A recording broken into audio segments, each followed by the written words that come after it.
femme reprend le pouvoir sur tes choix. De cette affirmation ressort une question qui décide réellement pour la vie de la femme. Bonjour et bienvenue à tous à ce numéro de Génération Leader. Aujourd'hui, nous parlons de leadership féminin. Et notre invitée, une dame de taille, une étoile qui guide vers le développement personnel et le mindset positif. Elle va nous traiter aujourd'hui ce thème-là, nous permettre de comprendre les contours des choix des femmes. Alors, recevez avec nous Madame, pour ne pas dire Coach Bérénice Kodjoed.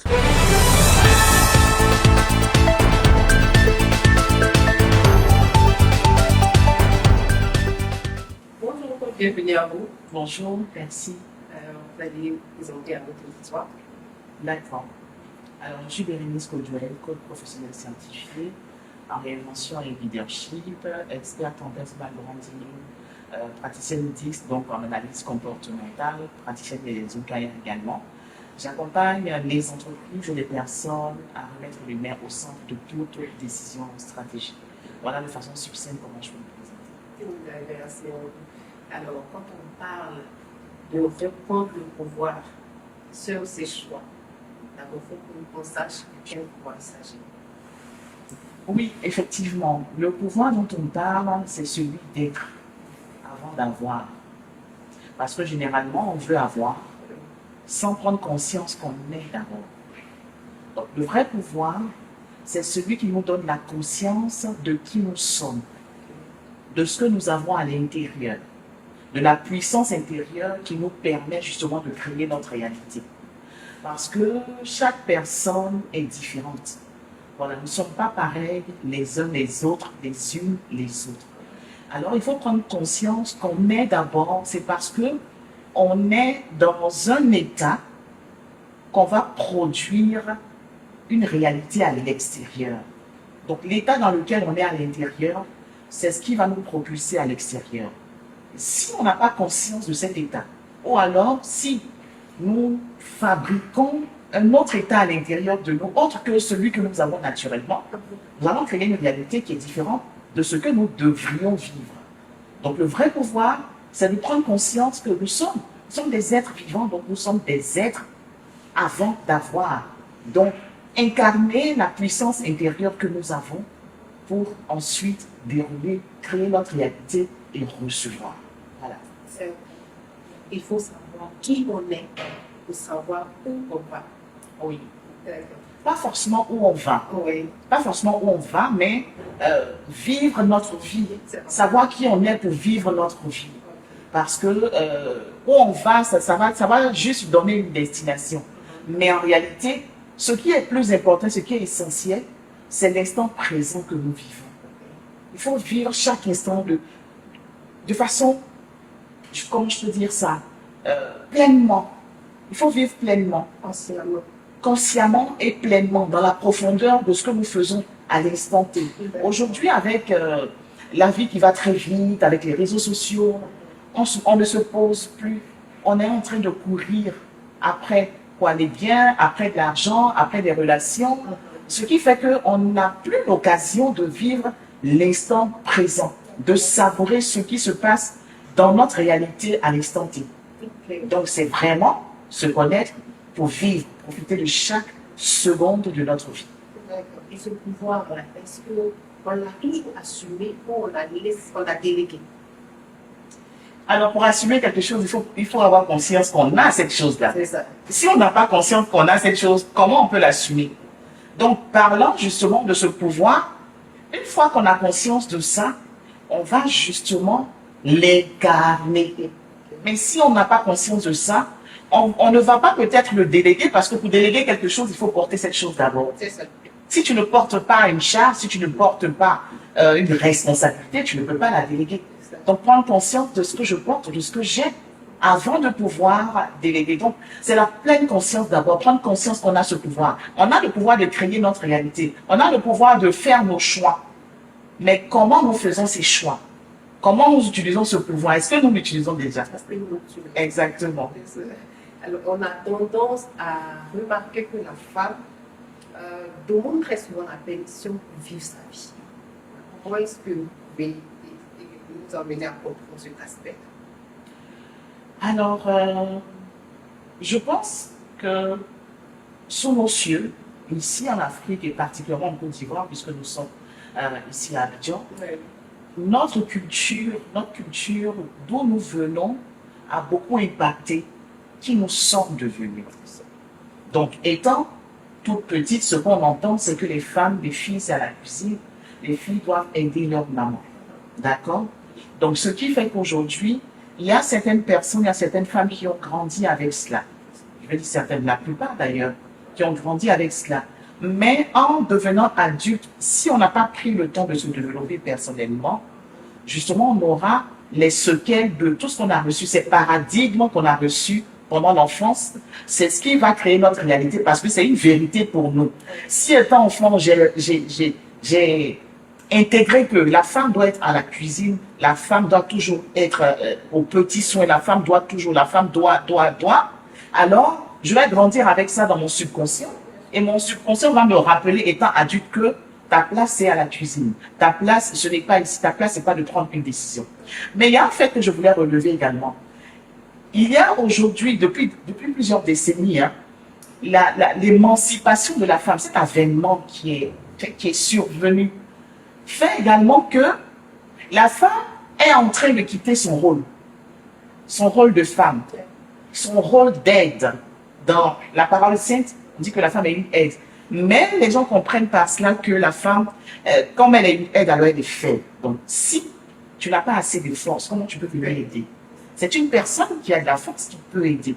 Donc, il faut avoir, comme je l'ai dit, conscience de son pouvoir. On n'a pas conscience de qui on est, alors on prend les choses de façon péjorative.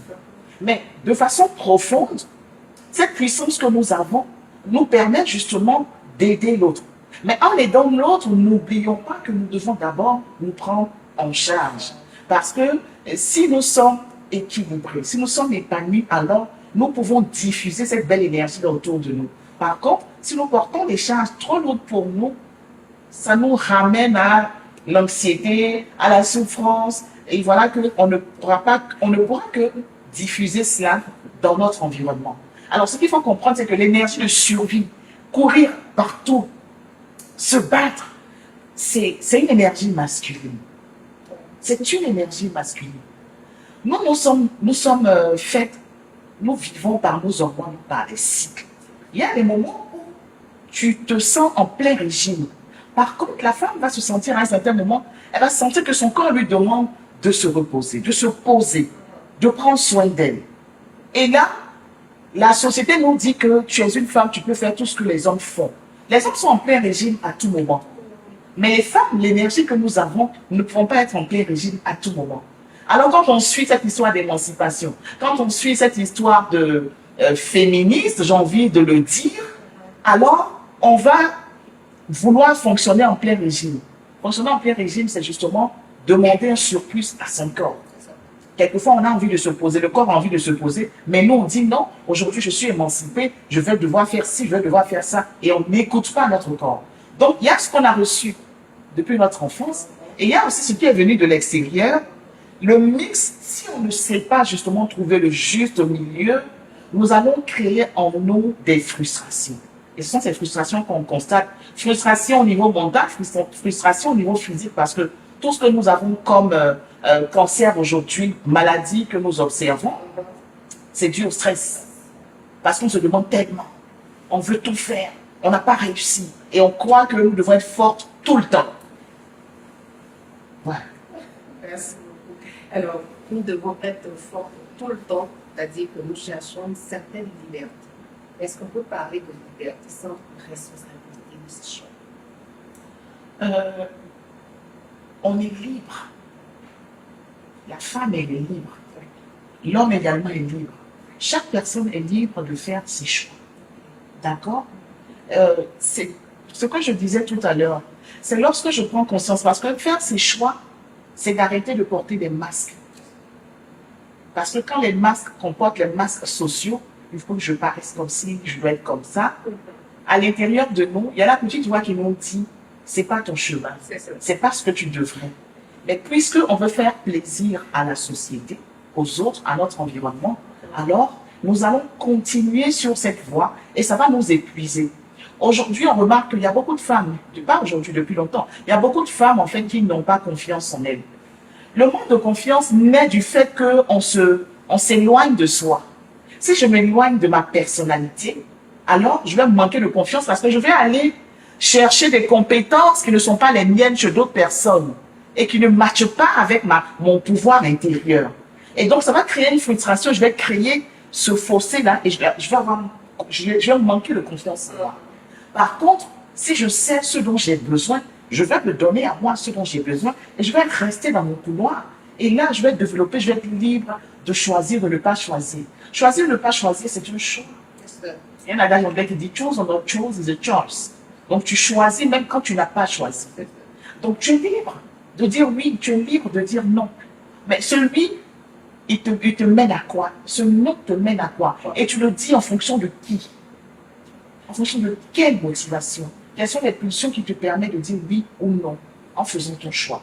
C'est ça la vraie question. Choisir en fonction de qui on est, de ce que la puissance intérieure nous dit et ce dont elle a besoin. Il faut nourrir cette puissance intérieure. Il ne faut pas la laisser vide. Si tu la laisses vide, elle ne produira rien du tout. Merci beaucoup. Alors, certains choix sont imposés à la femme depuis la naissance, comme vous l'avez dit tout à l'heure, par nos traditions, par l'éducation. À quel moment une femme doit pouvoir reconnaître qui elle est et prendre elle-même ses décisions? Quel moment? Mais ça, comme je l'ai dit tout à l'heure, hein, c'est un travail sur soi à faire. Il ne faut pas se laisser guider également par tout ce qui vient de l'extérieur. Comme je l'ai dit, l'énergie de survie, c'est une énergie masculine. Quand je veux choisir, je vais choisir en fonction de ce qui m'épanouit. C'est en fonction de ça que je vais faire mon choix. Donc, arrêtez de choisir en fonction des autres. Vous savez, les femmes ont tellement pris l'habitude de prendre soin des autres qu'elles oublient de prendre soin d'elles-mêmes. Elles ont pris soin des autres sans que les autres même n'en soient informés. Pourquoi je le dis?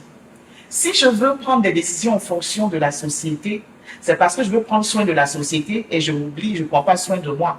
Donc en réalité, je prends soin de la société sans même que les personnes qui sont dans cette société ne m'aient demandé quelque chose. Ok? Donc, les choix que nous avons faits par rapport au paradigme qu'on a reçu depuis l'enfance, aujourd'hui, c'est seulement en travaillant sur soi qu'on peut se défaire de ces paradigmes et créer notre réalité. Parce que quand on nous dit on ne peut pas tout avoir, c'est devenu un leitmotiv qui est répandu non seulement à l'intérieur de la société, mais dans l'esprit de la plupart d'entre nous. On ne peut pas tout avoir, alors qu'on peut tout avoir. La vérité, c'est ce que tu mets dans le tout. Le tout pour toi, c'est toi. C'est quoi? Voilà. D'accord. Alors, en général, la femme devient maître de ses décisions à l'âge adulte. Parce que l'enfance, l'adolescence, sont les parents qui imposent certaines choses. Comme plaisant d'ailleurs. Oui, en général. Mais là, comme vous l'avez dit, là, la femme est celle-là qui a le plus mis. L'homme, il a beaucoup plus de liberté que la femme. Mais à quel moment? Parce que je demande, parce qu'il y a certaines qui rentrent, on va dire, dans la vie active et en même temps dans le mariage. Et avec ses besoins personnels. Et il y a une guerre avec le paradigme reçu à l'enfance. Voilà, donc ça crée très souvent des problèmes dans le foyer, dans la vie professionnelle, à ce stade-là. Qu'est-ce que la femme doit faire? On parle toujours de choix. Hein. Oui. C'est toujours une question de choix. Et la première chose, c'est vraiment de tomber profondément amoureuse de soi. Faites amoureuse de toi. Parce que si tu n'es pas amoureuse de toi-même, je ne vais pas te donner toute l'affection dont tu as besoin. Ce que tu es prête à faire à l'autre quand tu es amoureuse, sois capable de le faire à toi-même d'abord. Ça, c'est la première chose, c'est la base. Donc, une fois que tu es amoureuse de toi, il n'y a pas vraiment, c'est vrai qu'il y aura des remous, mais il n'y a pas d'événements qui viendront bouleverser, mais complètement ta vie dans cette relation. Parce qu'on rentre dans une relation pour pouvoir donner à l'autre. C'est parce qu'on en a qu'on donne à la personne, à une autre personne. Si tu n'as rien, qu'est-ce que tu vas donner? Si tu n'as pas d'amour pour toi, qu'est-ce que tu vas donner à l'autre? Donc, commence déjà avant d'entrer dans une relation, de rentrer dans une relation. Commence d'abord à te donner tout l'amour dont tu as besoin toi. Parce que tu en auras besoin toi et tu vas également en donner à l'autre. D'accord? Ensuite, dans la vie, nous vivons des saisons. Nous, les femmes également, nous vivons des saisons. C'est vrai, les hommes, tout le monde vit des saisons. Mais les femmes vivent des saisons. Nous avons nos périodes, nous avons nos cycles. Ok? La vie est faite de cycles. Donc, on ne va pas, pour moi, l'équilibre vie familiale, vie professionnelle, c'est un leurre. Ça n'existe pas. Il ne peut pas avoir d'équilibre parce que il y a des saisons que nous vivons. La preuve, quand nous naissons, nous grandissons, nous sommes à l'école, nous sommes consacrés à nos études. Ça, c'est la saison des études. Quand on a fini nos études, il y a la saison de la vie active. Ça peut arriver en même temps que la saison du mariage pour entrer dans une relation. Ça peut arriver. Mais arrivé à un certain moment, il y a des actes de notre vie que nous allons privilégier par rapport à d'autres. Mais sans délaisser ceux sur lesquels on ne met pas beaucoup d'énergie. D'accord? Donc c'est en puisant, c'est-à-dire que arrivé à un certain moment, je vais me concentrer un peu plus sur ma famille parce que c'est le moment où je choisis de procréer. Donc ça serait plus pour ma famille. Je vais procréer, mes enfants vont naître, ils seront petits, je vais donner toute l'attention. Quand ils vont commencer à grandir, je vais me retourner vers peut-être ma situation professionnelle, ma carrière. Je vais donner un peu plus d'attention, mais tout en ne négligeant pas ma famille. Donc on vit des saisons. Ce n'est pas que il faudrait forcément faire 50-50. 50-50, ça sera difficile parce que on ne peut pas le faire. On ne peut pas le faire. Dans la vie, les saisons sont bien définies. Elles sont définies par des événements, elles sont ponctuées par des événements. Donc quand on a conscience de nos différentes saisons, on saura que en ce moment, c'est une saison où je dois être productive, soit au bureau. En ce moment, c'est une saison où je dois être vraiment très attentionnée pour ma famille. Et chaque personne devrait être capable de pouvoir déterminer ses saisons. Donc, mais vraiment, le fait d'être dans la vie professionnelle, dans la vie active, le fait d'être dans un mariage, le fait d'être célibataire, tout ceci, c'est nous qui délivrons. Ce sont les axes de notre vie. Donc, c'est à nous, justement, de mettre l'énergie là où on en a besoin au moment précis. Et après, passer à autre chose. C'est ainsi que nous vivons nos saisons. Oui, d'accord. Et vous suivez beaucoup les femmes, en général, quel regret on fait pas pour les choix qu'elles ont fait ou celles qu'elles n'ont pas fait? Le regret des femmes, c'est de ne s'être pas choisies. Elles ne se choisissent pas. Comme je l'ai dit tout à l'heure, elles prennent plus soin des autres que d'elles-mêmes. Arrivé à un certain moment, elles se disent j'ai pris soin des autres, mais qui prend soin de moi? Si tu arrives encore à te poser cette question, mais il y en a qui n'ont même pas conscience de cela, qui ne vivent que pour les autres. Le regret des femmes, c'est de ne pas avoir parlé au moment où il fallait. Le regret des femmes, c'est de ne pas justement se positionner au moment où il fallait. Il y a tellement, mais tellement de regrets dans la vie de chaque femme. Chaque période est ponctuée par des regrets. Parce qu'on a voulu peut-être plaire aux autres ou porter des masques sociaux. Mais ce qui est positif, c'est que ces regrets ne viennent pas pour nous culpabiliser. C'est une prise de conscience. Tout changement commence par une décision. Donc, quand on prend conscience que j'ai trop donné aux autres, il faut que je me donne à moi aussi. À ce moment-là, justement, je vais devoir reprogrammer mon mindset pour me prendre en priorité. Parce que, généralement, l'argument qu'on donne, que les femmes donnent, c'est à cause de mes enfants, à cause de mon époux. Mais en réalité, ces personnes ont besoin de nous épanouir. S'ils ne sont pas épanouis, nous allons leur diffuser de l'énergie qui est basse. De façon inconsciente. On va croire qu'on le fait pour eux, mais en réalité, ils voient que nous ne sommes pas bien. Donc, ça veut d'abord travailler sur soi. Nous donner à nous ce dont nous avons besoin. Et cela va se faire de façon naturelle pour notre environnement. Donc, ce regret-là, il vient pour réveiller. Il ne vient pas pour culpabiliser. Tant qu'on vit, la vérité, c'est ça. Tant qu'on vit, tant que le cœur bat, nous pouvons et nous sommes capables de changer les choses. Donc, il n'est pas tard. Pour toutes les femmes qui nous regardent et qui sont dans des situations qu'on a décrites et qui veulent vraiment changer de paradigme, qui veulent créer une autre réalité, le bon moment, c'était hier. Alors, maintenant, vous devez vous mettre en action. Beaucoup de femmes vivent des vies qu'elle n'a pas réellement choisi. Dites-moi, selon votre parcours, voilà, quelle est la peur numéro 1 qui empêche les femmes de choisir? La peur numéro 1, en fait, c'est la culpabilité. C'est ne pas être légitime. C'est s'auto-saboter. La femme, même quand elle est positionnée quelque part, la plupart, pas toutes les femmes, il y a des femmes qui ont cette posture, qui ont cette carrure, qui ont confiance en elles, qui savent qu'elles valent, qui travaillent avec le pouvoir qu'elles ont à l'intérieur. Il y en a parmi qui, non, par contre, n'arrivent pas à le faire. Donc, elles vont se culpabiliser, quelle que soit la position qu'on leur a donnée. Est-ce que je suis légitime? Est-ce que je devrais être là? Est-ce que c'est ma place? C'est ça la première peur. Une fois qu'on commence à se poser ce genre de questions, on va commencer à s'auto-saboter pour dire je ne suis pas assez, je n'ai pas assez de pour. Voilà. Et c'est ainsi qu'on va créer ce fossé entre nous et nous-mêmes. Donc, la première chose, c'est d'accueillir tout ce qui nous vient.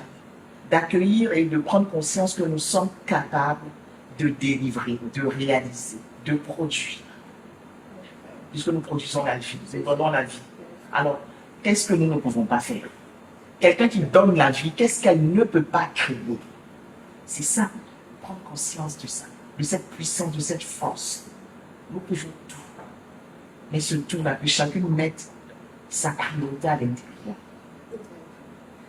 On sait que la religion et la culture en général influencent les décisions des femmes. Comment s'en défaire pour être celle-là qui apporte une plus-value à sa société? On ne doit pas s'en défaire, on doit vivre avec. Pour les personnes qui sont croyantes, on ne va pas se défaire de nos croyances. D'accord? Mais est-ce qu'on comprend bien ce que notre croyance nous demande? C'est ça la vraie question. Parce qu'aujourd'hui, quand tu vas demander, tu vas dire à une femme, dans des ateliers ou des séances de coaching où j'ai dit aux femmes, vous pouvez tout de par vous-même. Il y en a qui étaient chrétiennes qui ont dit, mais si moi je peux tout, où est la place de Dieu dans ma vie? Est-ce que ça veut dire que je prends la place de Dieu? Mais en réalité, Dieu nous a déjà tout donné. Il a dit tout est accompli. Ça veut dire qu'il nous a donné les clés. Il nous a donné les cartes pour délivrer. Maintenant, nous, on se dit, si on le fait, c'était comme si on reniait Dieu. Et il y a certaines prières qu'on fait qui ne sont pas justement agréées. On n'a pas des réponses à ces prières. On se dit, depuis longtemps je prie, depuis 15 ans je prie, mais Dieu ne me répond pas. Il ne te répond pas parce qu'il t'a déjà donné ce que tu demandes. Donc si tu as ce que tu demandes, mais tu n'as pas conscience de ça, lui, il te regarde. Il te regarde, il t'observe, jusqu'à ce que tu comprennes qu'il t'a tout donné. Tu as les clés, tu as tout en toi pour pouvoir justement créer la réalité que tu veux. Donc, en réalité, on ne comprend pas vraiment nos croyances. Notre compréhension est biaisée. Donc, on est sur un chemin qui ne devrait pas être le nôtre. Vous voyez ce que je veux dire? Donc, la religion vient pour nous aider, pour nous éclairer. Mais si on ne comprend pas vraiment, et ce qui est important, c'est la spiritualité, non la religiosité. La spiritualité va nous permettre d'être alignés avec nous-mêmes, avec nos valeurs, avec qui nous sommes. Il y a des personnes qui ne sont pas forcément chrétiennes, musulmanes, mais qui sont alignées. Quand elles pensent quelque chose, elles le disent. Quand elles disent quelque chose, elles le font. C'est la meilleure spiritualité. Parce que tu es en harmonie, en cohérence avec qui tu es. Il n'y a pas de conflit à l'intérieur de toi. Par contre, la religiosité, tu vas aller à l'église, on va te dire, ne fais pas ci, ne fais pas ça. Oui, tu es dans un cadre. Mais il y a des réalités qui font que. Et toi, tu vas te culpabiliser.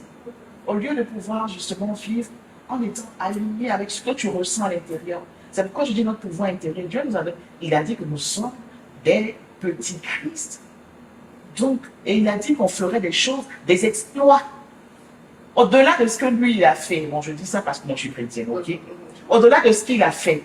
Donc, s'il t'a dit ça, et que toi, pour de petites choses comme ça, tu pleures, tu demandes à Dieu, mais donne-moi ça, alors qu'il t'a déjà, il dit que tout est déjà accompli.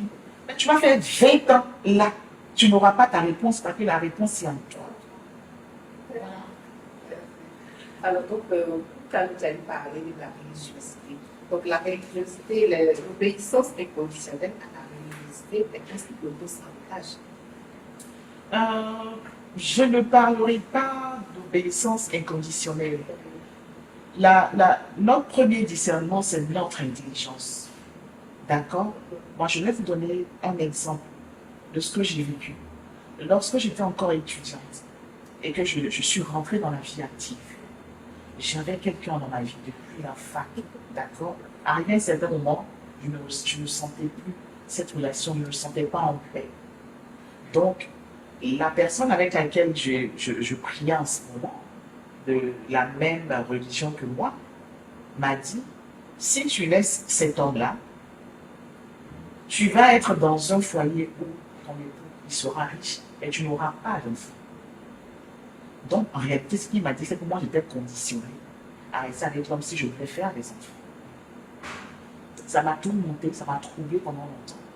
Et après, je me suis dit, c'était comme si je me réveillais d'un rêve. Et je me suis dit, mon prénom Bérénice veut dire glorieuse. Alors, je ne porte pas ce prénom pour souffrir dans la vie. Donc, je me dis, je ne suis pas épanouie dans cette relation, je me sépare de cette personne et je vais justement rencontrer par la grâce de Dieu une autre personne. Je suis mariée, j'ai des enfants. Mais si j'avais écouté ce que l'homme de Dieu m'avait dit dans le temps et accepté, je serais restée là où je n'étais pas épanouie. Donc, un problème de choix. Voilà. Comment choisir? Notre manière de choisir, nos premiers choix sont ceux qui nous apaisent.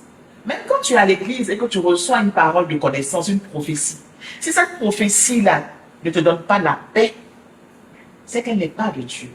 Parce que tout part de l'intérieur. Par contre, si tu reçois une parole qui te donne tellement de la paix, même si ce n'est pas ce que tu veux, mais tu sens qu'elle te procure de la paix à l'intérieur de toi, ça veut dire que cette parole-là est alignée avec toi, donc elle vient de Dieu.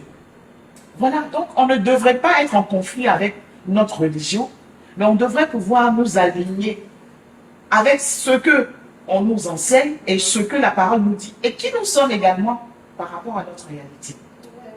Mais ce serait pas un peu égoïste de se privilégier par rapport aux autres? Cette question-là revient très souvent. Cette question-là revient très souvent, et comme je le dis, il y a des femmes qui ne se sentent pas légitimes de s'aimer, de se faire plaisir, de se donner tout ce dont elles ont besoin, parce qu'elles se disent que ça les rend égoïstes.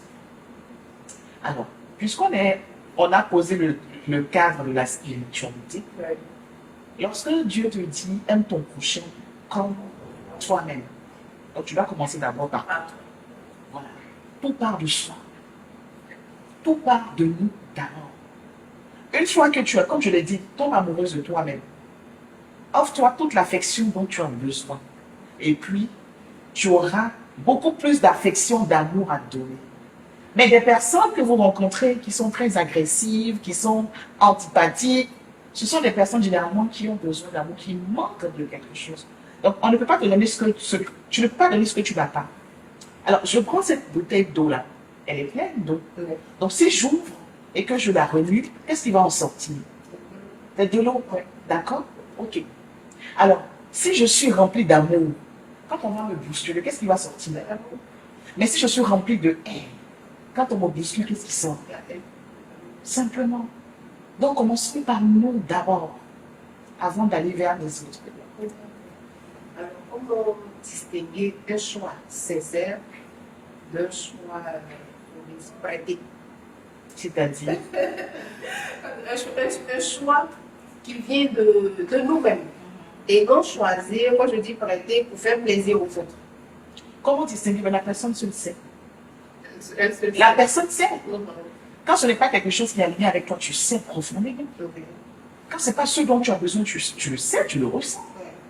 De la même manière, quand tu ressens que quelqu'un t'a offensé, c'est à l'intérieur que tu ressens. Les autres vont se dire, mais elle n'a rien dit, ou il n'a rien dit de méchant, pourquoi est-ce que ça t'a affecté? Mais de cette même manière, quand tu fais un choix qui n'est pas confortable, l'inconfort, tu le ressens à l'intérieur de toi. Voilà. D'accord. Alors, en quoi reprendre le pouvoir sur ses choix est un acte de leadership? Le premier leadership, c'est celui qu'on exerce sur soi. Parce que tu vas aller l'idée la vie des gens, et toi, tu n'arrives pas à guider ta vie, ta propre vie. Qu'est-ce que tu vas donner? Quand on te bouscule, qu'est-ce qui va ressortir? Donc, l'idée, c'est d'abord, le leadership, c'est d'abord soi. C'est d'abord soi, être responsable de ses choix. Se frayer soi-même son chemin. Donner sa direction. En donnant ma direction parce que je sais qui je suis. Je sais où je vais aller. Mais si je ne sais pas qui je suis, je vais aller dans tous les sens, je ne vais pas toucher.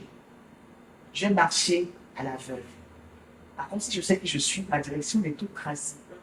Donc, c'est d'abord moi, je vais travailler sur moi. Je vais travailler sur qui je suis. Je vais travailler sur ce dont j'ai besoin. Parce qu'il faut nourrir ses besoins avant d'aller nourrir les besoins des autres. Donc, quand j'ai fini tout ça sur moi, je suis capable d'accompagner les autres, de guider les autres, de leur montrer le chemin en fonction de chaque personne. Parce que moi-même, j'ai travaillé sur moi, je suis capable d'accompagner les autres. Donc, le vrai leadership commence par soi. Et le vrai leadership, c'est le leadership de l'instant présent. C'est d'observer tout ce qui se passe à l'instant et de vivre. Parce que rien ne se fait au hasard. Tout ce qui se passe à la seconde, à la minute, compte dans notre vie. Ça a un but. Tout ce qui arrive a un but. Le fait qu'on soit ici a un but. Le fait que vous rencontrez une personne de façon impromptue, ce n'est pas un hasard. Ça a un but. Donc, si on sait lire tous les événements de notre vie, c'est ça le vrai leadership. Et nous allons comprendre de quoi est-ce que la vie est faite. Notre vie est faite. Et qu'est-ce que la vie veut nous dire? Parce que chaque jour, on a un message de la vie. Mais si je ne suis pas leader de ma vie, je ne peux pas comprendre tous les messages qui arrivent dans ma vie. Toutes les actions, toutes les rencontres, tout ce qui se passe dans ma réalité a un but. Donc, si je sais comprendre, si je sais apporter l'équilibre entre ce que je sais et ce que je ne sais pas qui arrive, qu'on appelle l'inconnu, alors je commence par l'idée d'abord ma vie et puis après, je vais vers les autres. Alors, existe-t-il un lien étroit entre liberté de choix et liberté financière? Liberté de choix, liberté financière. Même le choix, le fait de choisir d'être riche, c'est un choix. Parce que, oui, la richesse, ce n'est pas... La richesse n'est pas matérielle. L'argent, c'est l'homme qui l'a créé. Sinon, c'était les métaux. C'était l'argent, c'était l'or dans la terre que les gens cherchaient. Okay? C'est l'homme qui a créé les biais pour faciliter les transactions. Donc la richesse, elle est d'abord intérieure. Okay? Donc si je choisis d'être riche, si je choisis d'intégrer la richesse, je vais créer cette richesse-là. C'est parce que tout se passe à l'intérieur. C'est l'intérieur qui crée l'extérieur. Donc si à l'intérieur de toi, tu n'es pas riche, parce que quand on parle de richesse, on fait tout de suite allusion à l'argent. Si à l'intérieur, tu n'es pas riche, si on te remet aujourd'hui 500 milliards, tu ne seras jamais riche. Parce que tu n'as pas intégré cette richesse-là. Tu vois juste l'argent. Mais cet argent-là n'est pas ta richesse. Il n'est pas pour toi cet argent. Par contre, si j'ai incarné que je suis riche, on va me donner 10 000 francs. Je vais créer de la richesse. Je vais produire. Maintenant, comment se libérer du jugement social?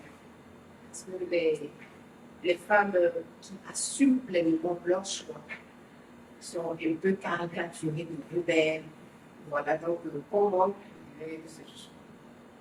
Le jugement De la société. de la société. Tout part de soi, de ce qui on est. Voilà, c'est ton alignement, ta capacité justement à savoir ce dont tu as besoin.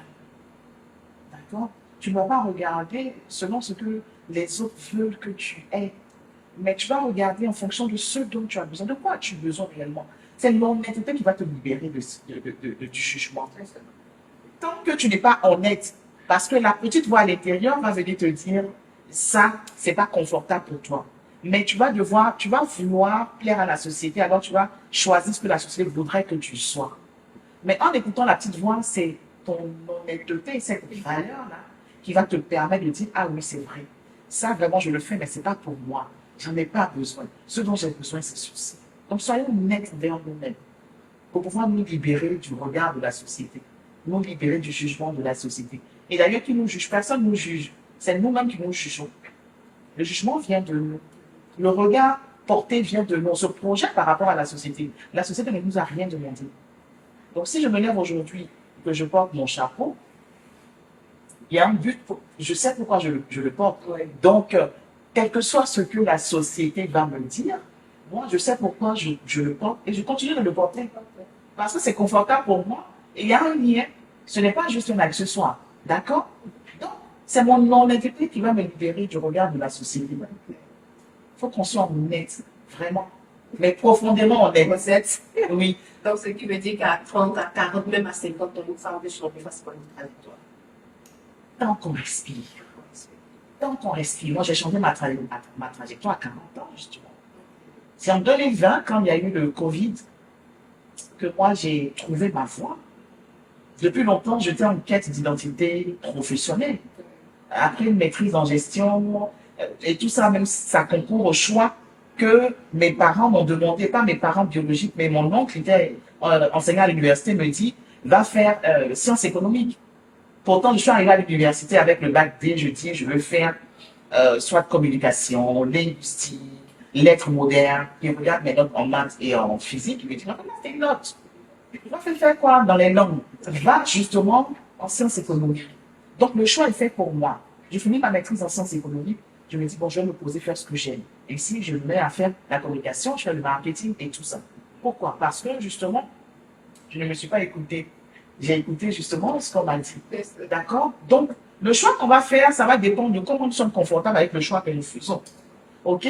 Donc, c'est nous qui décidons. Si j'étais honnête envers moi-même, depuis la seconde, je serais partie en série littéraire. Mais en réalité, mon prof de français me l'a dit, va en série littéraire parce que tu seras plus à l'aise, tu vas mieux t'amuser. Je lui ai dit, mais pourquoi vous voulez que ce soit les filles qui fassent toujours la série littéraire? Et je suis restée en série scientifique. J'ai pas été honnête envers moi parce que je sais, profondément, moi, je savais que si j'étais en série littéraire, j'allais m'amuser, j'allais m'épanouir. Mais j'ai fait la série scientifique. Je n'étais pas également nulle là-bas. J'ai été brillant dans la série scientifique, jusqu'à ce que je termine avec ma maîtrise et tout ça. Donc, c'est notre honnêteté qui nous libère. C'est ça qui nous libère. Alors, une femme qui fait des choix et qui les assume est-elle d'une valeur ajoutée pour la société comparativement à celle qui souffre? Ah oui. Ah oui, parce que la vie, c'est comme une grande pièce de puzzle où il y a des pièces à imbriquer. Si chacune assume son choix, fait son choix en fonction de qui elle est, elle saura tout de suite où aller imbriquer sa pièce. Donc, chaque personne qui naît, elle vient, elle imbrique sa pièce. Chaque personne qui naît, elle... Mais si tu ne sais pas, tu fais des choix qui ne sont pas des choix qui te correspondent, tu vas aller mettre ta pièce dans un cadre qui ne correspond pas. Et là, ça ne va pas matcher, tu vois. Ça ne va pas s'imbriquer. Donc, tu vas créer un dysfonctionnement dans la société. Parce que tu n'es pas à ta place. Et il y a beaucoup de personnes aujourd'hui qui ne sont pas à leur place dans la société. Qui ne sont pas à leur place dans leur entreprise. Et qui créent beaucoup de frustration. Qui créent vraiment de la souffrance dans ces entreprises, dans ces activités que ces personnes mènent. Même dans leur famille. Mais quand tu te replaces, quand tu te remets à ta place, tout coule. Tout coule de source. Donc, c'est tellement important de faire des choix qui sont alignés avec nous-mêmes. Voilà. C'est ce qu'on nous demande d'ailleurs, c'est ce que la vie nous demande. La vie n'attend que ça. Si chacun est sur son chemin, dérive dans son couloir, mais la vie serait tellement belle, tellement agréable. Merci beaucoup, coach. Vraiment impressionnant tout ce que vous nous donnez là comme information et comme formation. Nous sommes pratiquement au terme de votre entretien. Alors, comment former la nouvelle génération? Alors, pour former la nouvelle génération, c'est justement avoir ce livre, Leader Queen. On a également l'exemplaire des hommes Leader King. Leader Queen, c'est un livre qui a été inspiré des 10 P du marketing. Au départ, on avait 4 P. Les P du marketing évoluent. Nous sommes à plus de 10 aujourd'hui. Je me suis arrêté à 10 pour écrire ce livre. Parce que je me dis, si ces 10 P-là sont utilisés dans les entreprises et ces 10 P-là marchent, nous sommes des produits. Nous sommes des produits humains. Donc, le premier P, c'est le produit, qui tu es réellement. Tu vas découvrir qui tu es. Le deuxième P, c'est le prix. Quelle est ta valeur? Il faut que tu connaisses ta valeur. Et il y a des femmes qui ont lu ce livre et qui m'ont dit, Bérénice, ton livre, ce n'est pas un livre qu'on lit d'un trait. Parce que j'ai été bloqué sur le prix, sur ma valeur. longtemps, je me suis posé la question, qu'est-ce que je veux? Donc, avec le deuxième chapitre, le prix, j'ai buté parce qu'il fallait que je trouve ma valeur. Et aujourd'hui, je me rends compte que je me suis donné en holocauste. Je me suis donné cadeau. Il y en a même qui ont dit, même dans mon foyer, je me suis vendu moins cher, entre griffes, dans la société, dans l'entreprise, quand je vais faire mes entretiens. Donc, le prix. Et après le prix, il y a la place. Où est-ce que je me fais valoir? Et après, il y a la promotion. Comment je communique sur mes compétences. Donc, la nouvelle génération de femmes leaders devrait avoir ce livre-là pour construire leur leadership. Et c'est ce que je vous recommande. Et je pourrais justement vous accompagner si jamais vous butez sur un chapitre, parce que ce livre est un outil d'auto-coaching. Il vous permet de développer vos compétences comportementales. Voilà ce que je peux dire en mot de fin. Alors, pour celles qui veulent avoir le mot de fin, vous devez avoir ce livre-là. Absolument. Merci beaucoup. Ça a été un réel plaisir de vous avoir. Plaisir partagé. Nous avons beaucoup appris. Merci. Nous allons rester ensemble. J'invite toutes à s'abonner à votre page Facebook, Bénédicte Kodjoët. Vous êtes aussi sur TikTok. Oui, Bérénice Kodjoët et BK Coaching sur Facebook. J'ai deux pages, Bérénice Kodjoët et BK Coaching. Et sur LinkedIn, pareil, Bérénice Kodjoët. Voilà, sur TikTok, pareil. Voilà. Merci beaucoup, coach. Alors, une femme, assumer ses choix, ce n'est pas se braquer contre les autres, mais être fidèle à soi-même, devenir fidèle à soi-même, à ses besoins propres pour pouvoir être épanoui et apporter une plus à la société. C'était Marie-Hélène Kassi avec coach Kodjoët aujourd'hui dans Génération Leader. Merci d'avoir été avec nous. Rendez-vous jeudi prochain pour un autre numéro de Génération Leader. Et d'ici là, sachez qui vous aime, sachez qu'il vous fallait ce que vous pouvez apporter.